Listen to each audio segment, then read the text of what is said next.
तो दोस्तों, आप सभी का स्वागत है एग्जाम अड्डा 95 परिवार में। फ्रेंड्स, मैं दीपक सहगल और लेकर उपस्थित हूँ सीडीपी के कुछ इंपॉर्टेंट प्रश्न हैं जो एग्ज़ाम में पूछा ही जाता है और ये प्रीवियस ईयर में जो पूछा गया है उसी से निकाला गया है, तो थोड़ा सा ज़्यादा इंपॉर्टेंट हो जाता है।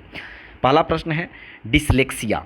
डिसलेक्सिया मुख्य रूप से डैश की समस्या से संबंधित है, तो यह पढ़ने से संबंधित विकार है। या अगर डिसलेक्सिया किसी को हो जाता है तो वह पढ़ नहीं पाता है, किसी भी लिखा हुआ चीज़ को सही तरीके से पढ़ नहीं पाता है। डिसलेक्सिया पढ़ने से संबंधित विकार है।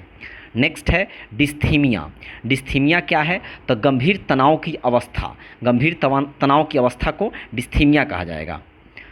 अगला प्रश्न है शब्दों में अक्षरों के क्रम को पढ़ने में कठिनाई का अनुभव करना और अक्सर चाक्षुष स्मृति का ह्रास करना डैश से संबंधित है, तो डिसलेक्सिया से संबंधित है। या अर्थात कह सकते हैं पढ़ने से संबंधित है। यहीं पे आपका क्लियर हो गया। रिपीट प्रश्न है। अगला प्रश्न है शारीरिक रूप से अक्षम बच्चों को सामान्यतः डैश होता है। शारीरिक रूप से अगर बच्चा अक्षम है तो ऐसे बच्चों में सामान्यतः डिसग्राफिया होता है। डिसग्राफिया, देखिए सिमिलर वर्ड्स है, लेकिन आपको करना क्या है, इसको फिनिश कर लेना है। अब देखिए नेक्स्ट क्या है, गणित को समझने की अशक्तता क्या है? तो डिसकैलकुलिया। अब देखिए कैलकुलेशन हम लोग इंग्लिश में कहते हैं कैलकुलेशन, ये मैथ में बार बार कैलकुलेशन करते हैं तो यहीं से याद हो जाएगा आपका कैलकुलेशन। कैलकुलिया, डिसकैलकुलिया क्या है? तो गणित को समझने की अशक्तता है और गणित में ही कैलकुलेशन हम लोग करते हैं। नेक्स्ट है डिसग्राफिया। डिसग्राफिया मुख्य रूप से डैश की समस्या से संबंधित है, तो यह लिखने से संबंधित है। लिखने से, जैसे ग्राफ हम लोग बनाते हैं तो पेपर में ही बनाते हैं और कुछ कुछ लिखते भी है ग्राफ में, तो क्या है डिसग्राफिया लिखने से संबंधित समस्या है।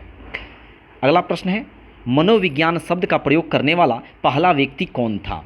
मनोविज्ञान शब्द का प्रयोग करने वाला पहला व्यक्ति रुडोल्फ गायेकल थे। रुडोल्फ गायेकल 1590 में मनोविज्ञान शब्द का प्रयोग किए थे। अगला प्रश्न है प्राचीन काल में मनोविज्ञान का अर्थ क्या होता था? तो प्राचीन काल में मनोविज्ञान का अर्थ होता था आत्मा का विज्ञान। आत्मा का विज्ञान कब? प्राचीन काल में। मनोविज्ञान को आत्मा का विज्ञान किसने कहा?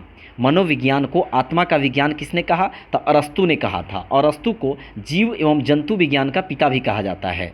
अरस्तु को जीव विज्ञान और जंतु विज्ञान का पिता भी कहा जाता है। और अरस्तु के द्वारा एक स्टेटमेंट दिया गया था, human is a socialist animal, यानी मानव एक सामाजिक जंतु है। मानव एक सामाजिक जंतु है, किसने कहा? अरस्तु ने ही कहा था। और मनोविज्ञान को आत्मा का विज्ञान किसने कहा था? अरस्तु ही कहा था।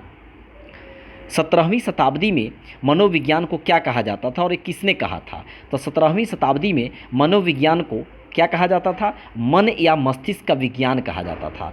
मन या मस्तिष्क का विज्ञान कहा जाता था। और यह किसने कहा था? पोम्पोनॉजी ने कहा था। पोम्पोनॉजी ने कहा था मन या मस्तिष्क का विज्ञान। कब? 17वीं शताब्दी में मनोविज्ञान को कहा था। भूल एवं प्रयत्न का सिद्धांत किसने दिया था? थॉर्नडाइक ने दिया था। थॉर्नडाइक ने भूल एवं प्रयत्न का सिद्धांत दिया था। काफ़ी महत्वपूर्ण प्रश्न है।